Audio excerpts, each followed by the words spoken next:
Have you ever thought about a world without schools? Have you ever thought about learning outside the classroom? Hi, I am Tamara Richter, and this is The School Crisis, a channel where we talk about education.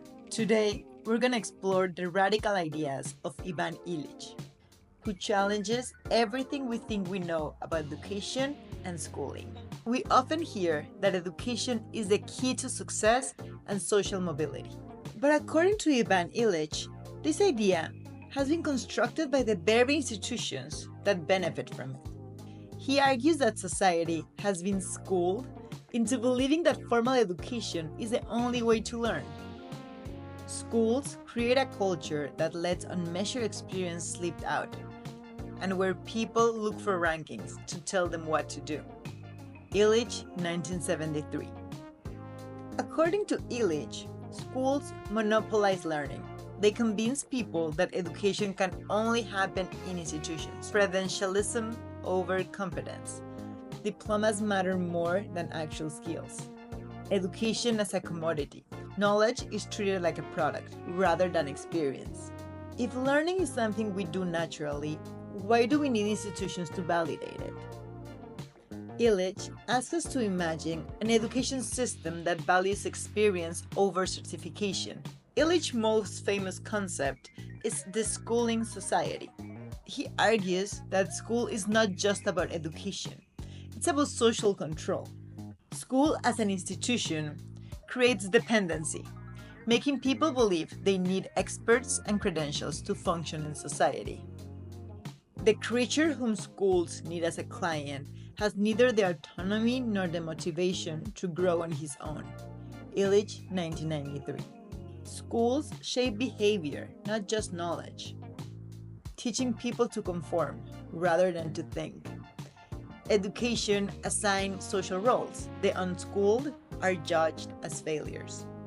Modern societies create more and more institutions, shaping the way we live, work, and learn. Illich warns that this institutionalization leads to dependency and loss of autonomy. The more we rely on structured institutions, the less we trust our ability to think and act for ourselves. This process undermines people. It diminishes their confidence in themselves and in their capacity to solve problems. Finger and Asun, 2001. We have created a society of experts and gatekeepers. Institutions decide what's valid knowledge. It's ironic. Schools promise empowerment, but create dependency. If institutions limit creativity and autonomy, how can we take education back into our own hands? If we move beyond schools, how do we ensure that people still learn? Illich's alternative is learning webs, a decentralized system where people access education based on needs, curiosity, and real-world experience. Learning is not the result of instruction, it's rather the result of unhampered participation in a meaningful setting. Illich, 1973. If schools aren't the answer, then what is? Illich suggests that education must be desinstitutionalized and built around freedom, accessibility, and participation. Liberate the access to knowledge, abolishing the control which persons and institutions now exercise.